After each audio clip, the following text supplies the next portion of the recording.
Good good morning class. आज हमारा जो सब्जेक्ट है उसका नाम है मैकेनिक्स ऑफ सॉलिड। तो मैकेनिक्स ऑफ सॉलिड का बेसिक जो मतलब है, मैकेनिक्स ऑफ सॉलिड जो है हमारा, वो क्या होता है, इसे हम क्यों पढ़ रहे हैं, इसके क्या हमारे जो पढ़ने का क्या उद्देश्य है, वो सारी चीज़ें हम यहाँ डिस्कस करेंगे। उसके पहले हम ये समझते हैं कि हमारा सब्जेक्ट क्या है। तो इसमें ये हमारा जो सब्जेक्ट है मैकेनिक्स ऑफ सॉलिड, ये दो चीज़ों से बना हुआ है। पहला है इसमें मैकेनिक्स, जैसा कि आपको पहले से ही पता होगा मैकेनिक्स क्या होता है। मैकेनिक्स बेसिकली है, इसका मतलब होता है स्टडी,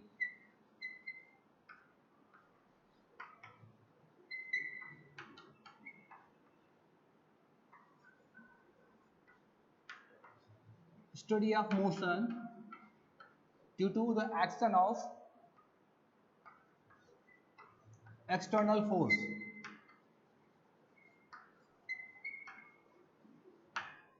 किसी बॉडी के ऊपर अगर कोई एक्सटर्नल फोर्स लग रहा है, तो उसमें अगर कोई टेंडेंसी ऑफ मोशन होता है, तो उसको हम कहेंगे मैकेनिक्स। उसकी जो स्टडी कहलाती है वो मैकेनिक्स कहलाती है। अब यहाँ पे दो टर्म आ रहे हैं, एक तो टर्म है difference of motion, second term है एक्सटर्नल फोर्स। एक्सटर्नल फोर्स का मतलब क्या होता है, उसको समझने के लिए हम पहले समझते हैं फोर्स क्या होता है। फोर्स यानी हिंदी में इसको हम बल कहते हैं। बल एक प्रकार का धक्का या खिंचाव है। Force it is a type of pull और पुश फोर्स है। धक्का या खिंचाव है, ये पुल या पुश टाइप का होता है, जो कि एक ऑब्जेक्ट से दूसरे ऑब्जेक्ट पे आरोपित या प्रत्यारोपित किया जाता है।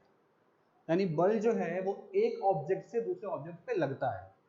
अब जब बल जो है, ये बल जब एक्ट करेगा किसी ऑब्जेक्ट पे, तो उसके अंदर टेंडेंसी ऑफ मोशन या मोशन प्रोड्यूस होता है। मतलब जैसे ही किसी ऑब्जेक्ट पे बल लगता है, वो ऑब्जेक्ट, या तो मान लीजिए एक ऑब्जेक्ट है, इस पे हमने बल लगाया, फोर्स लगाया,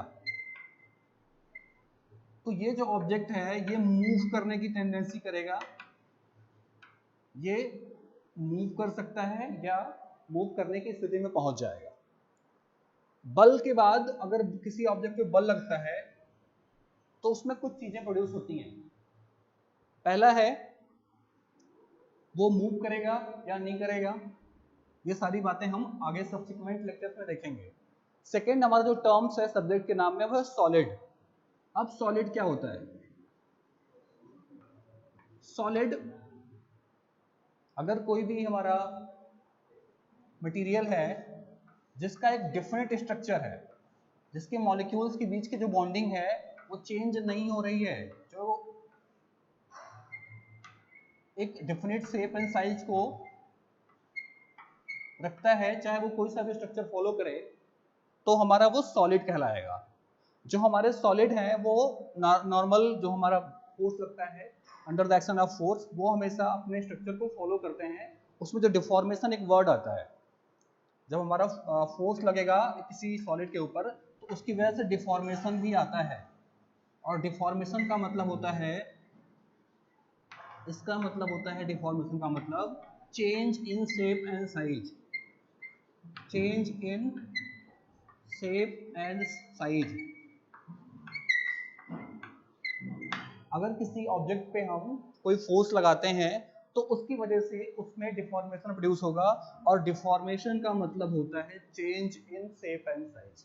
अब ऑब्वियस सी बात है, अगर change in shape and size है, मान लीजिए एक हमारा रेक्टेंगुलर बॉक्स है, एक रेक्टेंगुलर है या सर्कुलर एक कोई ऑब्जेक्ट है, और इसमें हमने फोर्स लगाया, इस टाइप का फोर्स लगाया।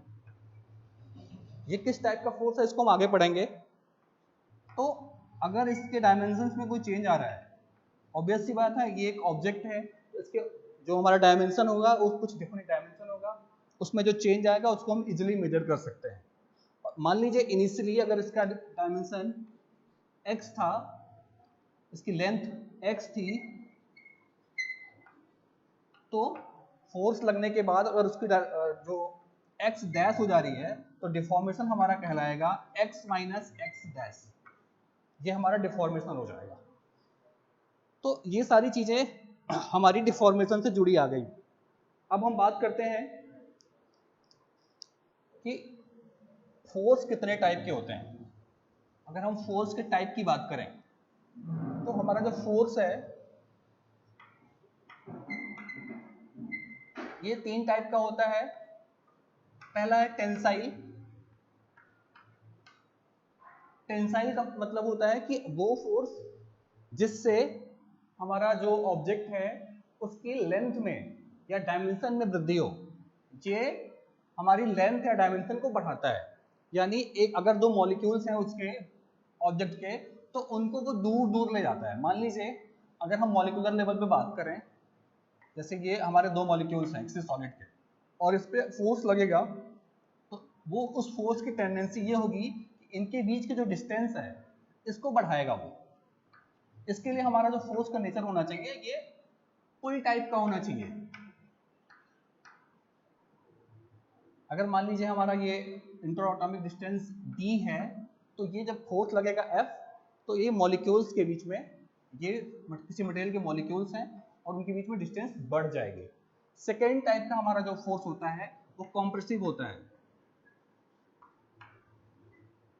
जैसा कि नाम से ही समझ में आ रहा है, कॉम्प्रेसिव का मतलब होता है जिसमें हमारा जो हमारे मॉलिक्यूल्स हैं उनके बीच में कॉम्प्रेशन या उनका जो डिस्टेंस है वो कम हो। अगर हम डायग्राम से समझना चाहें तो ये अगर हमारे दो मॉलिक्यूल्स हैं और इनके बीच के जो डिस्टेंस है d है तो अब हमारा जो फोर्स लगेगा F वो बेसिकली पुश टाइप का हो जाएगा। इसमें पुल टाइप का फोर्स लगता है और इसमें हमारा पुश टाइप का फोर्स लगेगा। टेंसाइल में हमारा पुल टाइप का फोर्स लगेगा, कॉम्प्रेसिव में पुश टाइप का फोर्स लगेगा। कॉम्प्रेसिव में क्या होगा कि जो लेंथ है वो कम हो जाएगी, दो एटम्स के बीच में जो डिस्टेंस है वो कम हो जाएगा और टेंसाइल में हमारा पुल टाइप का फोर्स में लेंथ बढ़ेगी। अगला हमारा जो टाइप है थर्ड वो है shear force. Shear force basically ये तब वर्क करता है जैसे मान लीजिए एक ब्लॉक है, इसके दोनों सरफेस से अपोजिट सरफेस पे हमने इस तरीके से बल लगाया और एक पे इस तरह से बल लगाया तो इसका जो शेप बनेगा वो कुछ डिस्टार्टेड टाइप में बन जाएगा और ये शेप इस तरीके से आ जाएगा। ये जो डेविएशन हमारा ब्लॉक थोड़ा विकृत हो जाएगा और ये फोर्स चाहेगा कि इस ब्लॉक को बीच से कट कर दे या दो टुकड़ों में इसको दो टुकड़े कर दे। तो यहाँ पे अगर फोर्स हमारा इस तरह लग रहा है कि दो पैरेलल फोर्स हैं, इनका मैग्नीट्यूड यानी इनका जो मैग्नीट्यूड है वो जो है समान है लेकिन इनकी जो डायरेक्शन है वो अपोजिट है। ये पैरेलल फोर्सेस लग रहे हैं, इनके बीच में कुछ दूरी है तो उसकी वजह से जो ब्लॉक है हमारा, ये सॉलिड का जो ब्लॉक है वो चाह रहे हैं कि इस ब्लॉक को इक्वली बीच से शियर कर दिया जाए, यानी इसको यहाँ से बीच से फाड़ दिया जाए। तो इसकी वजह से जो हमारे फोर्स है इस टाइप के फोर्स को हम शियर फोर्स कहते हैं। तो ये हमारे 3 टाइप के फोर्सेस हो गए और इनका हमने इनका एक्शन की वजह से जो हमारे मटेरियल में जो हमारी फोर्स किस तरह अप्लाई हो रहा है उसमें क्या चेंजेस आ रहे हैं इसको देखा। शियर फोर्स होने की वजह से जो हमारा जो रिजल्टेंट आएगा वो कुछ इस तरीके से आ जाएगा। जो बॉडी का हमारा शेप आएगा वो यहाँ से डिस्टॉर्ट होने की कोशिश करेगा और ये एंगल बनाएगा एक, इसको शियर एंगल बोलते हैं। इस तरीके से डिफॉर्मेशन इसमें क्रिएट होगा। अब अगर डिफॉर्मेशन मेजर करना है हमें टेंसाइल फोर्स के केस में तो इसमें डिफॉर्मेशन मेजर करने के लिए हम यहाँ पे लेंथ को मेजर करेंगे और ये पॉजिटिव में डिफॉर्मेशन आएगा। अगर कंप्रेसिव की बात करें तो यहाँ डिफॉर्मेशन जो है वो कम होगा, यानी जो लेंथ है वो कम हो जाएगी और हमें डिफॉर्मेशन नेगेटिव में मिलेगा, जबकि यहाँ पे एंगुलर डिफॉर्मेशन का टाइप हमें मिलेगा, इसमें एंगल इन्वॉल्व रहेगा। तो ये तो हमारे फोर्स का टाइप हो गया।